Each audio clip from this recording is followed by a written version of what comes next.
Hello everyone. सो मैं आप लोगों को दिख रही हूँ ऊँट पर बैठी हुई। एक्चुअली मॉर्निंग में हम लोग गए थे ऊँट की सवारी करने के लिए। फिर वहाँ से आए गए तो हम लोग वॉक करने के लिए थे, लेकिन वहाँ पे हम लोगों को दिख गया ऊँट। फिर हम लोगों ने ऊँट की करी सवारी। उसके बाद गाइज हम वैदिक घर आया। उसके बाद ये वैदिक की थेरेपी स्टार्ट हुई। एक्चुअली इसकी थोड़ी सी प्रॉब्लम हो जाती है ना, तो इस वजह से ये थेरेपी होती है इसकी। तो ऑलमोस्ट ये थेरेपी डन करवा के हम लोग निकले थोड़ा-सा शाम को घूमने के लिए।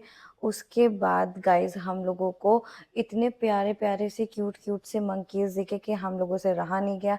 हम लोगों ने उनके लिए ढेर सारे मैंगो पैक कराए। और ये जो अंकल दिख रहे हैं ना, इनसे हम लोगों ने बोला कि आप पूरी अपनी ठिलिया कितने रुपए में दोगे? ये कन्फ्यूज़ हो गए गाइज़। फिर उसके बाद हम लोगों ने मैंगो लिए। ये जो अंकल थे इनको 2 मैंगो दिए, लेकिन इनको मैंगो नहीं चाहिए था, इनको चाहिए था पैसे, तो हम लोगों ने वो नहीं दिए। फिर उसके बाद हम लोगों ने बहुत सारे आम खरीद कर के गाड़ी में रखे। गाड़ी में रखने के बाद हम लोग वापस आ गए अपने घर, क्योंकि बंदर हम लोगों के घर के बाहर ही थे। और इतने सारे क्या बोलते हैं बंदर आ गए थे। ये देखो अंकल बहुत खुश हो गए थे। गाइस पता है पूरे मोहल्ले में हम लोगों को खूब सारा लोगों ने डाँटा, हालाँकि मुँह पे नहीं आके बोला, पर वैसे बहुत डाँटा, क्योंकि उनका कहना था कि आप लोगों ने ये सब करा, इसकी वज़ह से पूरी गली गंदी हो गई है। बट हमारा कहना ये था कि ठीक है, अगर मतलब हम लोगों को ये जो जानवर होते हैं इनको अगर अच्छे से खिलाएँगे तो यार डेफ़िनेटली हमें नहीं काटेंगे, ठीक है? और कर देना चाहिए। देखो भंडारा तो हर कोई करता है सब्ज़ी पूड़ी का और इंसानों के लिए, लेकिन जानवरों के बारे में बहुत कम लोग सोचते हैं, तो मुझे ऐसा लगता है सबको सोचना चाहिए जानवरों के बारे में। ख़ैर ये लोग इतने अच्छे थे, आप मानोगे नहीं, जिस तरीके से ये खाने में जुटे हुए हैं ना आम, ऑनेस्टली बता रही हूँ मेरे को तो डर लगता है, मैं इस तरह से नहीं दे सकती, लेकिन वैदिक को बिल्कुल भी डर नहीं लगता है। और गाइस एक चीज़ मैं आपको बताऊँ, जब भी ये काम होता है ना, जैसे जानवरों को खिलाना या कुछ भी, तो मैं वीडियो इसलिए डालती हूँ, मैं कोई शो ऑफ नहीं करती हूँ, बट मेरे को अच्छा लगता है। अच्छा इसलिए लगता है क्योंकि आप हमारे मतलब हमारा एक व्लॉगिंग चैनल है, ठीक है? और व्लॉग में क्या दिखाते हैं, जो आप अपनी रियल लाइफ़ जिस तरह से जीते हो, तो वही दिखाते हैं। तो ये हमारी लाइफ का एक पार्ट है कि हम लोग जब भी हम लोगों के पास पैसे होते हैं कि हाँ, अभी हमारी ये सारी चीज़ें हो गई हैं पूरी और ये पैसा हमारे पास में एक्स्ट्रा है, तो हम लोग ये इस तरह से करते हैं। और ये एक हम लोगों को बच्चा दिखा था, उसने वैदिक से कहा था कि भैया मेरे को भी आम दो, तो मैं भी खिलाऊँगा। और ये जो अंकल अभी गुस्से से निकले, इनको बिल्कुल ये पसंद नहीं आया था कि हम लोग इस तरीके से कर रहे हैं।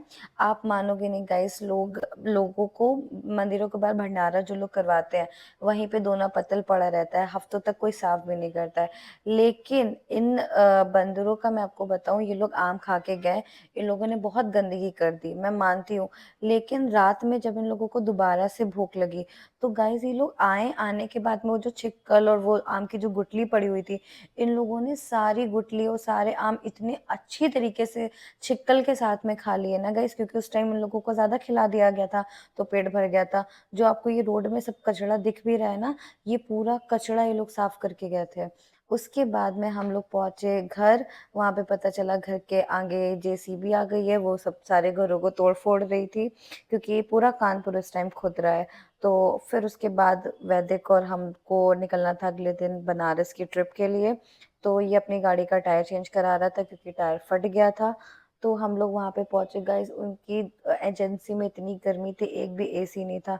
तो मैं तो एकदम कूलर के सामने जाके बैठ गई, और ये जो ऊपर मशीन दिख रही है ना, ये कार को नहीं मुझे स्कैन करने में जुटी हुई थी। और अंदर इतने सारे टायर थे गाइस, इतनी गंदी महक आ रही थी टायरों से, मेरा तो पूरा दिमाग ही खराब हो गया था। और मेरे को अगर पहले पता होता ना, तो मैं इसके साथ यहाँ आती ना। फिर उसके बाद में गाड़ी में फाइनली टायर, इन लोगों ने पता नहीं क्या पेंट वेंट करने में जुटे थे। फिर उसके बाद बहुत तीन झाम होता है यार, मेरे को पता नहीं था इस तरह से टायर लगता है, आप भी देख लो। फिर जैसे-तैसे टायर गाड़ी में अटैच किया गया, गाड़ी रेडी हो गई। और एक चीज़ पता है गाइज़, मेरे को लगा था ये मुश्किल से 5-10 मिनट का काम होगा, पूरा 1 घंटा लग गया था हम लोगों को वहाँ बैठे-बैठे। और इतनी गर्मी कि मुझे आप देख सकते हो, मैं वहाँ से हटी नहीं थी, वीडियो बनाने में जुटी हुई थी। और ये जो भैया थे इन्होंने भी मेरे को हटने के लिए नहीं बोला था। सो गाइज़ फाइनली टायर लग चुका है और अब हम लोग जा रहे हैं बनारस की ट्रिप के लिए निकलने, लेकिन वो व्लॉग आएगा नेक्स्ट डे, ठीक है? नेक्स्ट डे आएगा या नेक्स्ट व्लॉग वही वाला आएगा, तो आप ज़रूर देखिएगा, स्किप मत करिएगा। तब तक के लिए ये व्लॉग यहीं ख़त्म करते हैं और बताइएगा हमें आपको हमारा व्लॉग कैसा लगा? Bye bye, Tata.